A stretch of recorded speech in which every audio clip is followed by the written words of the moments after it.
16 names. 16! Nicholas Rossi, Nicholas Alahverdian, Arthur Knight, and the list goes on. It makes you wonder, does this guy even know who he is anymore? Are you Nicholas Alahverdian? That question from WJAR's Brian Crandall set off one of the strangest true crime sagas I've ever covered. I'm Ann Emerson. I'm an investigative reporter with more than 30 years of experience. And this is what we know. We know he's a two-time convicted rapist who's just been given 2 back-to-back sentences that span 5 years to life in prison. His actual term is decided by the Utah Parole Board. All I can say is that I know who I am, and I am not the person as aforementioned. But here's the backstory. Not only did he fake his accent and his identity, he faked his own death. That's because he knew the feds were coming after him for fraud. So he fled the country, said he was sick with cancer, and then he wrote his own obituary. It wasn't until he caught COVID in Scotland that the ruse was up. He was charged with those 2 rapes and eventually conceded his true identity. I was born with the name Nicholas Alahverdian. This story is confusing to the point of distraction, but stick with me because I'm going to lay it all out for you, from Rhode Island to Utah to the UK and now to prison. I sat down with Brian Crandall, the reporter who looked him in the eye and asked him the question that still echoes today: who is Nicholas Rossi? You've actually met several AKA aliases for Nicholas Rossi, haven't you? Well, yeah. I mean, I interviewed a guy who called himself Arthur Knight. This is a guy who was arrested in Scotland now, almost 4 years ago, the end of 2021. The man who is known as Nicholas Rossi was also known in Rhode Island by the name of Nicholas Alahverdian years ago, a person that people at our station had interviewed and talked to over the years. So that was our interest. And apparently he had a mutual interest in talking to us at the time, shortly after his arrest in Scotland. Scottish authorities say they arrested this guy. He was going by the name Arthur Knight, but they claim he was really a guy by the name of Nicholas Rossi, who was wanted for a rape charge out of Utah from back in 2008. And they say they found him in a hospital while he was being treated for COVID. And they matched him by tattoos with the Interpol notice that he was wanted. So they claimed they had this guy who was wanted for a rape in Utah, but we knew when they provided who they believed his real name was, that was a guy who was known to us in Rhode Island from years earlier for a few different reasons.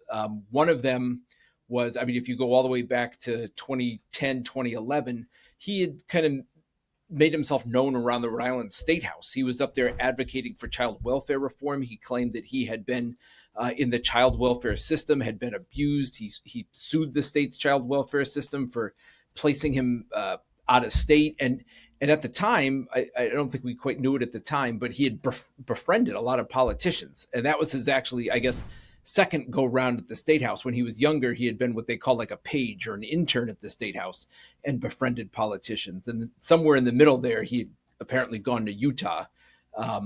Again, this is stuff we found out later. Right. But he was on the news, I think, around 2010, 2011, because we put him on TV because he was, again, advocating for child welfare reform. I think he had made the news again about 5 years later, like around 2016, because he was somehow involved. I think it was in like a political yard sign stealing situation with a candidate.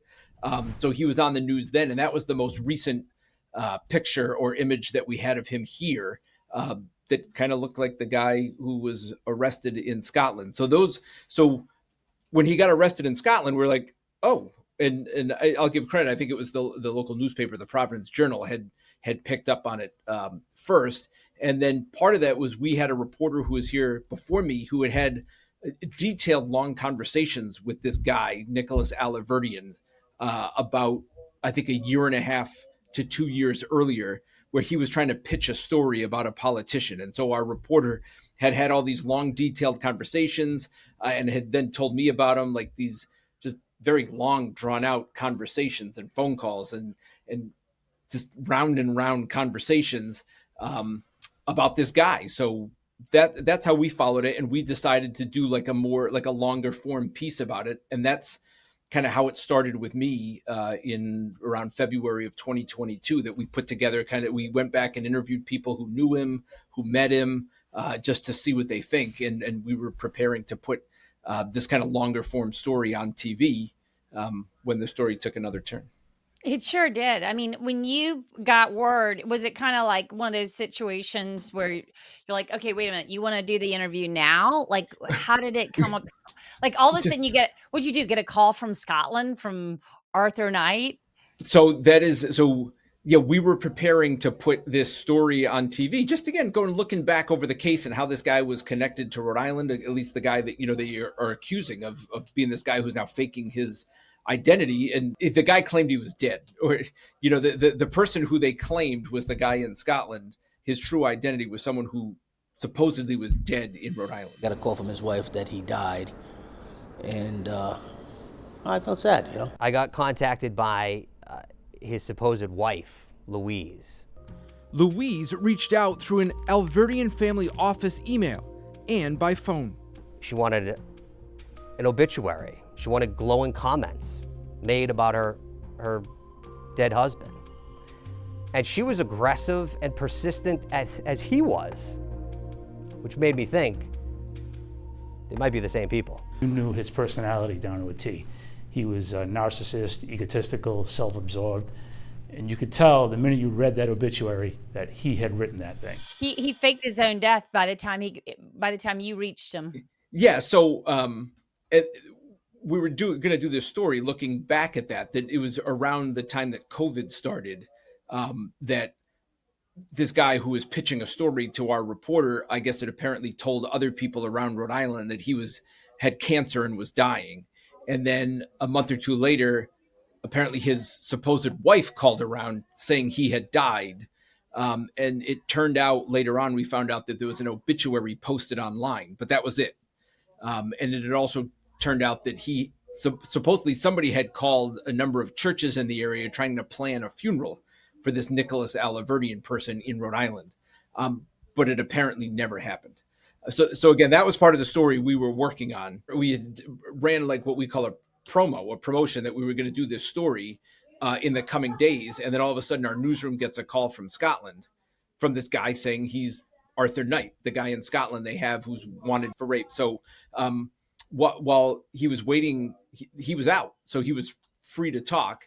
So all of a sudden we get a call in the newsroom. They transfer the call to my boss. My boss waves from across the newsroom for me to come into his office because we were doing a story. And he has this guy on the phone with he's mumbling and this hard to understand accent, very breathy. So we're trying to get him to do an interview. And we went around and around and around, and he said he would maybe do one, think about it, call the next day. Then the next day, his wife called and said he was sick, so he didn't want to do it. I think that was a Friday. So then all of a sudden, I'm at home on a Saturday or a Sunday, and he's calling me and on my phone and now wants to do an interview right away all of a sudden. So I'm at home, so I was like, all right, I'll do it on Zoom. Yeah, I'm looking for, right, he's wearing an oxygen mask. If you know anything about this story, that's part of it too, is that right, he has this British accent. He claims he's wearing an oxygen mask because he has COVID. He was in a wheelchair, wheeling around an oxygen tank.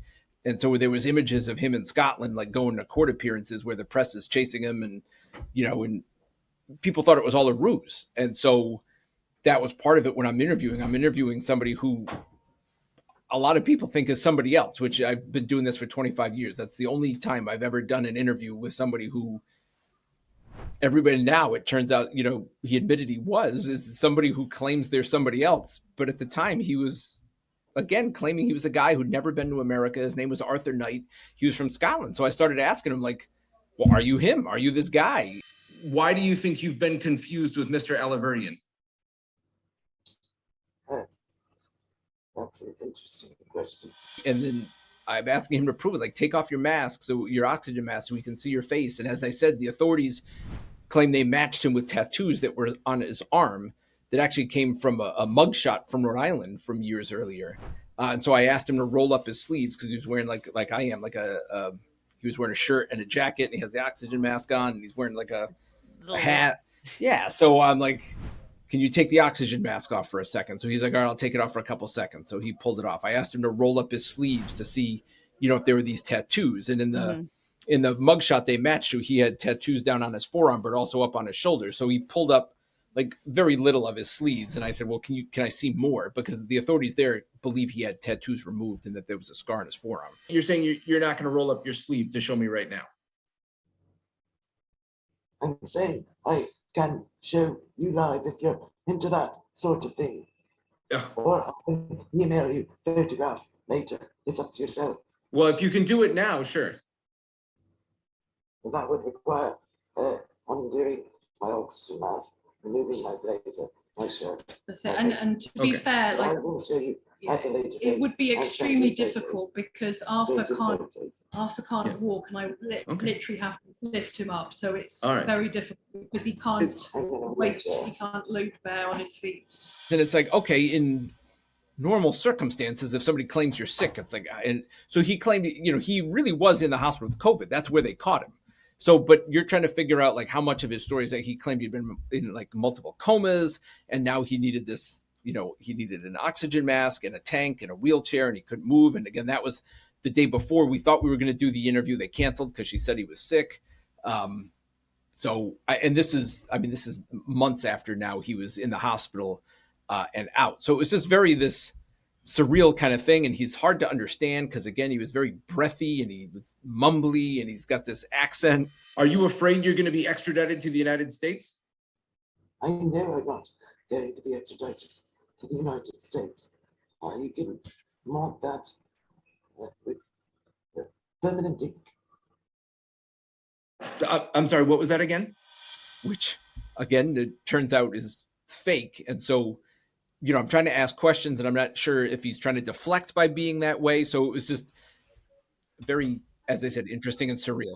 And so, immediately, did you feel like something was off like right away? Or were you at any point kind of buying his denial? Did you ever think, this kid or this guy, Arthur Knight, how did he get caught up in all of this? But where were you in your level of believability? Well, of course, because they're claiming he's somebody else. I'm obviously skeptical because they're saying he's somebody else. But, as a reporter doing this, I try to keep an open mind. And that was part of my line of questioning to him, is that he seemed to know a lot about this guy he said he wasn't, who was from Rhode Island. And again, keep in mind, he's in Scotland, had just been arrested. He's making like international news at this point because people are like, this guy faked his death. Supposedly, if this is the guy they say he is, it's someone who faked their death. And now he's turned up claiming to be somebody else. So it's making all kinds of news. And he calls a local TV station in Rhode Island. I mean, we're a local TV station. Right. He calls us. How would he even know the local television station? Right. And so he calls us, and the person who was Nicholas Alahverdian was well aware of the media in Rhode Island, again, because he had spoken to our station multiple times. He had called talk radio. So again, that's part of it. Why is he apparently saw online that we were going to run this big story about him, just about who he was.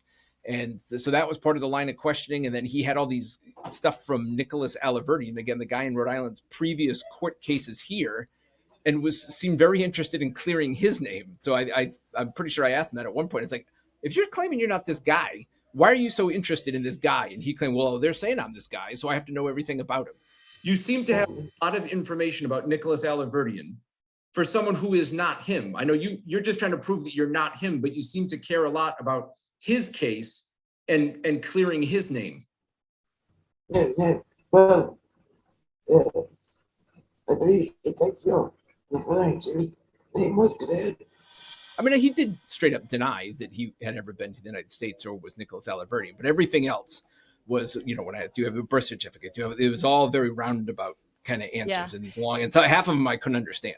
Well, and some of my favorite ones were where he was like using, trying to use a little bit of like a provincial sort of accent from, I guess, Scotland. It at one point sounded a little Irish. I don't know if it was a little English, but it was literally like he was saying cup of tea. And what did he say about the newspapers, the red tops? Yes. So he seemed well versed on the role he was playing. And yes, when I asked him, about being allegedly being somebody he's not, and whether he'd been to the United States. He said something like, well, if anybody claims otherwise, I'd like to have like a spot of tea with them or something like that. And I think the backstory was that he was an Irish orphan in this pretend role who had ended up in Scotland with a wife. What do you say to people who think you are Nicholas Alahverdian, a Rhode Islander who faked his own death to flee prosecution?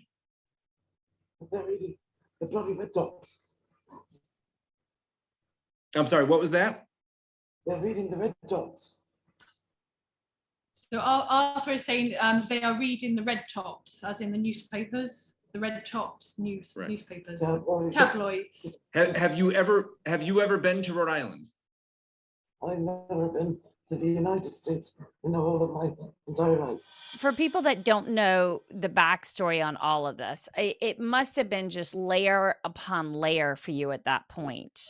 Well, and that's the thing, is you try not to confuse people with all the different layers and, and again, going backwards. But I guess, the bottom line was, here's a guy who we knew of in Rhode Island, who then apparently his wife claimed he was dead, or a supposed wife. I had interviewed investigators here who thought maybe he was using some kind of a machine, like that when the supposed wife was calling people saying he was dead, was he using some kind of like voice translator or something like that? So the layers of it are basically, there was a lot to it, and you have to like sort through it again, because every conversation I had with him, even leading up to try to do the interview, and then after I had more conversations with him, they were at least like a half hour long, because he just talks and it's like you don't get a straight answer. And so again, trying to tell people the story here locally, you tried to boil it down. It's like, here's a guy we knew years ago. He apparently faked his death, ended up arrested in Scotland, wanted for rape in Utah, which again, that's not as a local TV station, that's why he's wanted, was for something that happened in Utah, apparently in between his time in Rhode Island. And then there was other stuff going on too. I mean, he had been, after all this came out, he'd basically been accused of assaulting women in multiple states and fraud in Ohio. And that may have been why authorities believe he left the country, was because the FBI, I think he was aware that they were looking for him around 2017 for some suspected fraud in Ohio. So yes, there's many, many, many layers. Many layers. And, and here we get to like, I was looking at the case as well. I mean, 2008 is when he was supposed to be in Utah.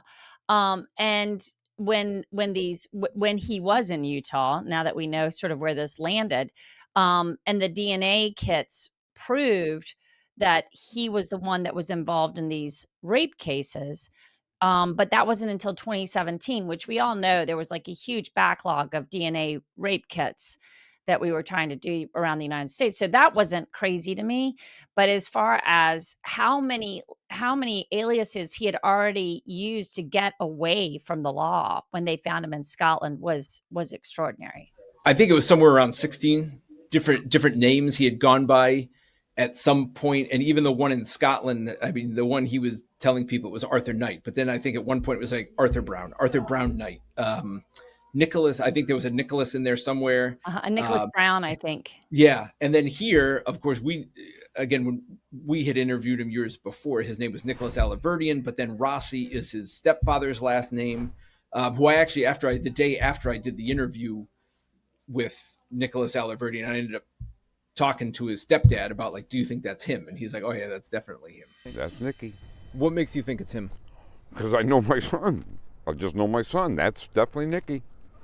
He's older, but it's him. You're sure that's him? Well, that's my son. There he is, right there. I think it's a sin, what he's done to his life, what he's done to other people's lives. He's no better than anyone else. He needs to be punished. There was all these iterations of different names. Investigators I had talked to here said he was an expert at crafting stories and using technology. And he was using, even a number of years earlier, he would use, kind of these masked email addresses. He would use like Proton Mail. And that's, and then even when he was calling me and we were trying to get the interview, there was multiple phone numbers. I think one of them had a New York area code. So there'd be like a UK number that would come on my phone. But then there was also, I think, like one with a New York area. So they said he was very good at telling stories and creating identities. And again, that was part of the story we were working on when he called me wanting to do an interview. Well, Miranda, tell me about Miranda. She was sitting by his side throughout this whole interview. What was your take on her? Yeah, I don't know, and I still don't know what to think of that, because she was defending him. I said, do you think this guy is lying to you? And she's like, no, I know him. Miranda, what do you think of this situation that, again, basically everybody here and the authorities in the United States say the person you're sitting next to is not who you say he is, and that he's a serial liar, someone who faked his death, and also a serial sex offender in the United States? Well, I know my husband inside out. I've been with him a number of years now, and I think a husband and wife, you get to a very close level that you know everything about each other, and you know characteristics and how you act together. What I read about this Nicholas Rossi, whatever his name is that he from what I read, is he's done some pretty terrible things, and how he acts, and he seems to have done them over a number of years over his life, and he seems to do it consistently. So since my husband and I have been together, he has been a gentleman, he has been kind, he doesn't show any characteristics which frighten me, make me feel uncomfortable. And again, we believe that when he apparently faked his death in, let's see, that would have been 2020, that he was already overseas. I think the authorities believe now that he had left the United States somewhere around 2017 because they thought the law was closing in on him. I think it was this fraud case in Ohio. But as you mentioned, now all of a sudden these DNA samples come back that are linked to him as well. But she claimed that they had met years earlier. And I believe there was a reporter for the Providence Journal here who had done some more in-depth talk, ended up talking to her family at some point, and they believed she had been conned by this guy, but she sat there and defended him and said, I know him, and he's not anything like what they're saying, because again, he'd been accused, he kind of had this pattern of assaulting women and then trying to project it on them. Right. He was friendly to him, then he would turn on him, and then he would, again, in at least one case, accused of that stealing credit card information. So there was kind of this MO that we learned out, which again is, and that's part of this story, is that it's funny and comical to some degree about this guy faking an identity and apparently using an accent, and whether or not the oxygen mask and the wheelchair are real. But the bottom line is he had a record of assaulting women. And that's what he's now being sentenced for in Utah, as you said, the second one. And that's what's happening now. But Miranda, yeah, she defended him. She's, I asked how they met. She had a story. And again, I still don't know, was she duped? Was she in on it? I don't know. And again, I think different people, and we've tried to follow up with her since. Well, I was going to ask, did you ever hear from her again after he got extradited? No, we tried. And apparently, and I was talking with a counterpart in Scotland and a reporter in Scotland through most of this, because we would kind of be like, okay, what's going on over there? What's going on over here? And I heard the same thing from her, this reporter in Scotland, was that they hadn't heard from her, and she kind of stopped answering inquiries. So I don't know, but yeah, that would be, she's an interesting figure here. And whether or not she was the same woman who was calling people back in 2020 saying he was dead, now we don't know. Originally, as I said, investigators thought maybe he was using some sort of mask voicing device. I think other people think he was just faking a woman's voice when he was calling reporters. So yeah, there's again, as you said, there's many layers of this onion to peel back. Well, and I want to throw it out there to viewers as well as we're going through this. Drop a comment below and tell me if you think Miranda is a victim in this case, or if she was playing along. Can you even imagine being duped that long? If she was a victim in this case, I would love to know what people think about that. But I want to go. Basically, now we have him extradited. He comes in. He goes in for his trials. Did he represent himself? At certain parts. I feel that I would be best to do that, not only because I've been living this horror for the past 2 years, but also because I want to get out of jail And is that still what you want to do? It's not ideal, but it is what is necessary. It's not what's necessary. All you need to do is ask for a lawyer today, and I can appoint one to represent you. He's arrested in Scotland for the rape case in Utah. Then they bring another county in Utah brings a rape case. So there's two, both going back to 2008. So it took a couple of years. They were going through extradition hearings in Scotland, where he was again claiming this is false identity. I'm not that guy. I'm not that guy. But finally, a judge in Scotland says, "No, you're the same guy. We're sending you back to Utah to face these charges." So then he got back to Utah. I think it was early 2024, and this whole thing has been playing out and is in courtrooms in Utah, and he's still putting up this facade until finally, I think it was just about a year ago, where all of a sudden in one of the hearings, he admits that he is Nicholas Alahverdian and that he claims he changed his identity because people were threatening him and now it turns back to Rhode Island, that he was being threatened in Rhode Island. I was born with the name Nicholas Alahverdian. They threatened to ruin my life, destroy my life, frequent threats to kill me. So he admits he's Nicholas Alahverdian, but even since that day, he still uses the accent. So he hasn't totally dropped the accent. No, he hasn't changed that part of it. So he admitted that he was born in Rhode Island and that's who he is, but didn't drop other parts of it. This is an extraordinary story. So we now know that he has been convicted of these rapes in Utah, and he has already faced sentencing on the first one, 25 to life, I believe. And now he's going up for the second one today. What is it like, Brian, for you to see this full circle? Yeah, as I said, I just think back and want to remember the fact that, again, as ludicrous as the whole story may be, and as fascinating as it may be to a reporter, the bottom line is he's been convicted of vicious crimes against women. And can't forget about that. So that's, I think, what it all goes back to. The full circle part in terms of as a reporter is bizarre. To me, again, I've never covered anything like it. Again, anybody I think we've probably heard of people who've tried to fake their own death, but nothing like this, where they then turn up a year and a half later in another country.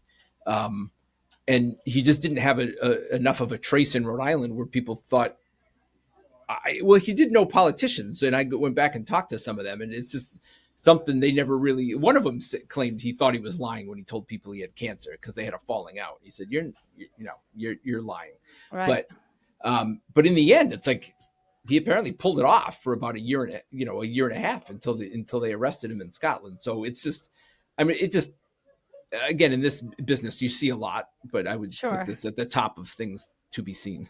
Yeah. And to be able to I really, when you were going through it, you were saying, Rhode Islanders don't believe that. I mean, they think that this is a deceit that you have, that you're trying to fool everyone. And the fact that he just stuck to it for so long, it was incredible to watch. Like, you definitely get the sense that you were trying to be respectful, but at the same time you were like, give it up already. Right. I guess my question is, why shouldn't I believe that you're him? You can believe whatever you like. I'm just telling you what I know. And that was the line that I was trying to be respectful, because it's like as a reporter, I'm not going to come out and just call somebody a liar. But I had questions to ask. And as actually I'm talking to you now, I'm thinking, like, at some point we probably should have had like a psychologist or something analyze, when you said is he into a character? Does he have some sort of, mental health issues? And I do think, and from what I heard, he did have a very difficult upbringing. Sure. So did some of that play in? Did he really believe he was who he was saying he was? Or again, is he just a master of deceit? And I think investigators would tell you that. Well, and also the fact that he even convinced the court to close the courtroom at one point, I think, because he wanted to tell them the truth about who was after him, when he was going ahead with his big reveal that, oh gosh, actually I am all these people, including Arthur Knight. I think he actually was able to to tell them in secret who was coming after him, not just supposedly. Yeah, and I was just going to say, though, that was also apparently one of his kind of MOs when he was younger in Rhode Island, and is that he would, he was accused of assaulting people, but then he would apparently, from people, that we interviewed over the course of time for this story, that he would then try to turn around and accuse others of assaulting him. It was kind of this cycle that there's a, he's the victim. Yeah, this lawmaker that he befriended and who tells the story that he almost adopted Nick, says that he had talked to like the family court judge at the time, and the family court judge basically told him that he's a bad person and don't adopt this guy or kid or teenager or however old he was at the time, because he was, he would assault other people. And again, this is the version the lawmaker tells: assault other people, but then blame them and make himself out to be the victim, which is, again, if that what he's saying, and he claims he was being threatened by unnamed politicians, that would again kind of fit the MO. Brian, if there was like one more, if you had a chance to talk to Arthur Knight, aka Nicholas Rossi, Alahverdian, and the list goes on, what would you ask him at this point? Is there anything that you still have on the table that you're like, I just want to get this cleared up? Well, maybe now I would just ask him what we were just talking about. Like, why did you stick with this fake identity for so long, even after? Like, did you really think you were going to fool people and get away with it? And I'd be interested to see how much of it he still sticks with, right? Because he's still using the accent, and I think I would still press that part of it. Like, how'd you come up with this? When did it start? What went into you, faking your death? I think there's a lot of questions I'd still have. I know. It definitely feels like there's these gaps of like when the obituary was written and when he faked his own death, and when, supposedly, I think it was that he was cremated and then tossed overboard into the sea with only his wife and children watching, and, Right. all of this drama. And apparently he has no kids. So the obituary, I think, in hindsight, I think the state police investigators, that was a major tell, right? Yeah, they were like, and first of all, it was like the most positive obituary you would ever read about anybody. And so they were looking back on it and were like, we think this guy wrote it himself. Although the interesting thing was, at the time, he wasn't wanted for anything in Rhode Island, but they had their antennas up, and then it turned out later he was wanted for stuff elsewhere. It is an unbelievable story. It'll be interesting to see if this is where the case actually ends. Yeah, always, because it never seems to end. And that was, again, part of covering this now, as is going on like 4 years. There was always something else. It's like, okay, this guy's now pretending to be somebody else, and he's keeping up this facade. And then there's more charges out of Utah. And then they had the hearings in Scotland where he, maintained he was Arthur Knight. So it really, for a few years, was the never ending story, and again, yeah. And as you said, it's like trying to then boil it down for people again, because, we're trying to do it as pretty short news stories about like, okay, remember, this is the guy who's accused of faking his death and got arrested in Scotland pretending to be someone else. Did you find it really frustrating that it was so hard to understand him? Do you think that was part of his deception, was wearing an oxygen mask? I know he had COVID, but I mean, I think, I don't know if I'd say I'd give him the benefit of the doubt, but I think that was going through my head the whole time. Is he purposely trying to be hard to understand and talking in circles? And even when he wasn't hard, and again, before and after that interview, I had phone calls with him that were long and just hard to understand. And it's like, I'd have to be like, I'm sorry, what did you say? But then not just physically hard to understand, but like just rambling on about things that I didn't know what he was talking about. And again, that was the history from, the previous reporter who had talked to Nicholas Alahverdian a couple of years earlier. Was just these very long phone calls with these stories and turning things around. And it's like, you just kind of end up in this vortex of like, wait, where am I now? And, what are you trying to say to me? So yeah, I don't know. And then, after my interview, so I believe my interview was the first with him, again, as he's sitting home free, waiting for these court cases. And he just did a bunch of them. And I believe there was one with maybe the BBC where they asked him to get up and get out of the wheelchair, and then he got up and then like flopped backwards and made like a noise.